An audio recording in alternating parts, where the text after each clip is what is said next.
వెలిగించు కాపరి ఉషా కిరణాలు అనే మా ఉదయకాలపు ప్రసారానికి మిమ్మల్ని ఆహ్వానిస్తున్నాం.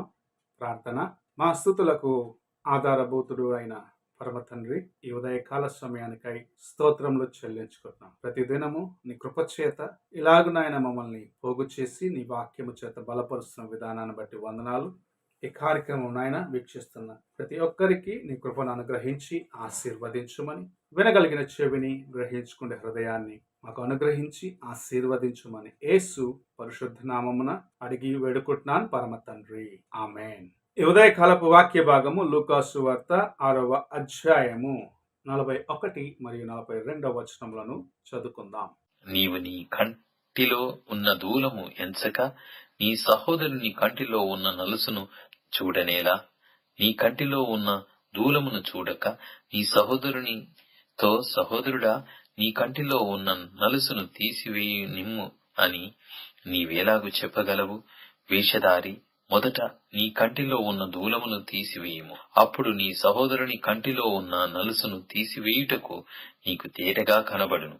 మనము చదివిన వాక్య భాగంలో యేసు ప్రభు మరి యొక్క వ్యక్తిని నీవు తీర్పు తీర్చవద్దు అన్న కార్యమును బోధిస్తూ, ఎదుటవాడి అనగా నీ సహోదరుని కంటిలో ఉన్న నలుసును చూస్తున్నావు, కానీ అయితే నీ కంటిలో ఉన్న దూలమును చూడలేకపోతున్నావు అని ప్రభు హెచ్చరించే కార్యమును చూడగలం. అనేక సార్లు మనము అలాగనే ఉంటున్నాము. ఎదుటవారి యొక్క సమస్యలు, ఎదుటవారి యొక్క పొరపాట్లు, ఎదుటవారి కన్నా నేను గొప్పవాణ్ణి అని చెప్పుకుంటే ఆ తలంపులతో నింపబడి దేవుని యొక్క తలంపులను మరచిపోయిన వారిగా ఉండే కార్యమును ప్రభు మనకు జ్ఞాపకం చేస్తూ ఉన్నాడు. దీనికి ఒక మంచి ఉదాహరణ యేసు ప్రభు యొక్క శిష్యుడైన పేతురు. మనం చూసినట్లయితే పేతురు మార్కు సువార్త 14వ అధ్యాయంలో 27వ వచనం నుండి చదివినట్లయితే, మిగతా శిష్యులు ఆయనను విడిచిపెట్టినను నేను నిన్ను విడిచిపెట్టను అన్న రీతిగా యేసు ప్రభుకు సమాధానము చెప్పటం చూడగలం.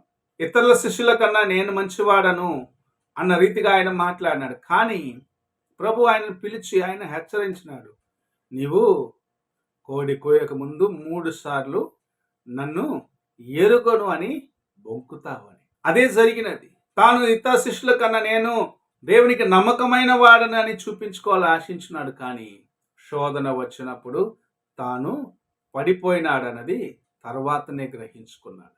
ఈ దినంలో అనేక సార్లు మనము ఇతరులతో పోల్చుకుంటూ, నేను అతని కన్నా బాగున్నాను, నేను అతని కన్నా బాగా చేయగలను, నేను అతని కన్నా ఇంకా మంచిగా దేవుని కార్యములు చేయగలను అనుకుంటూ ఎదుటవాడిలో ఉన్న బలహీనతలు చూస్తూ ఉంటాం. చూడు, ఇలా చేస్తున్నాడు, అతనికి ఇది సరిపోలేదు, అతని యొక్క తలాంతులు సరిపోలేదు అన్న రీతిగా విమర్శిస్తూ ఉంటాము. కానీ ఆ స్థలంనకు నీ వచ్చినప్పుడే నీ యొక్క నిజస్థితిని తెలుసుకొనగలవు. అందుకే ప్రభు సెలవిస్తున్నాడు, ఎదుటవాడి కంటిలో ఉన్న నలుసును చూడవద్దు, నీ కంటిలో ఉన్న దూలమును చూడు, నీ బలహీనతలు చూడు, వాటిని తీసివేసుకో. అప్పుడే నీవు దేవుని కోసము నిలబడగలిగిన గొప్ప యోధుడుగా మార్చబడతావు. ఈ ఉదయకాల సమయమున మనము ఇతరులను తీర్పు తీర్చేదానికనను మన యొక్క బలహీనతలను సరిచేసుకుంటూ, వాటిని మొదటిగా తెలుసుకొని వాటిని సరిచేసుకుంటూ దేవుని కోసం నిలబడ్డట్లయితే ప్రభు తన కృపను అనుగ్రహించి, ప్రభు తన కృప చేత నిన్ను బలపరిచి, నన్ను బలపరిచి తన రాజ్య వ్యాప్తి కోసము వాడుకుంటాడు. నీవు ఇతరులను చూపిస్తూ, అతని కన్నా నేను బాగున్నానులే, అతని కన్నా నేను మంచివాడనులే అని అనుకున్న దినమున నిజముగా దేవుని యొక్క కార్యమునకు నీవే మొదటి ఆటంకముగా ఉంటావని గ్రహించుకోమని ప్రభు సెలవిస్తూ ఉన్నాడు. ఈ ఉదయకాల సమయమున నీవు అలాంటి స్థితిలో ఉన్నావేమో, నీ హృదయము అలాంటి తలంపులతో నింపబడినదేమో. ఒక్కసారి హృదయాన్ని పరీక్షించుకోవాలని ప్రభు ఆశిస్తూ నీతో మాట్లాడుచూ ఉన్నాడు. నీవు ఆయన ముందు వచ్చినప్పుడు మొదటిగా నీ బలహీనతలు విడిచిపెట్టు. నేను చేయగలను అన్న ఆ కార్యమును ప్రక్కన పెట్టేసి, ప్రభువా నీ చిత్త ప్రకారం చేసేదాన్ని నాకు సహాయము చేయమని దేవుని ఎదుట మోకరించి ఆయన యొక్క కృప కొరకు వేడుకొనుము.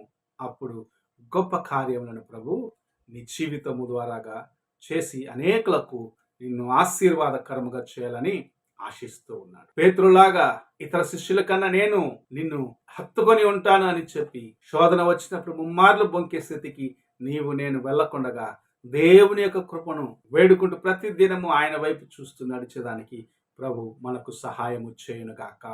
ఆమేన్. పరిశుద్ధుడు అయిన యేసయ్య, ఈ ప్రాతకాల సమయమున నీ వాక్యము చేత మాకు ఇచ్చిన హెచ్చరికను బట్టి వందనాలు చెల్లించుకుంటున్నాం తండ్రి. మేము ఇతరులను తీర్పు తీర్చుకుని నాయన నీ యొక్క కృప చేత మేము నడిపించబడుచున్నామని గ్రహించుకొని నీ వైపు చూసి ముందుకు వెళ్ళేదానికి సహాయము చేయమని, మా బలహీనతలు ఏమిటో మొదటిగా ప్రార్థనలో నీ యొద్ద వేచి ఉండి కనుగొని వాటిని సరి చేసుకుని నడిచేదానికి సహాయము చేయమని యేసు పరిశుద్ధ నామమున అడిగి వేడుకుంటున్నాను పరమ తండ్రి. ఆమేన్. తండ్రి అయిన దేవుని ప్రేమ, కుమారుడైన క్రీస్తు కృప, ఆదరణకర్తైన పరిశుద్ధాత్మ యొక్క సహవాసం ఇప్పుడు ఎల్లప్పుడూ తోడై ఉండి సదాకాలము నడిపించును గాక. ఆమేన్.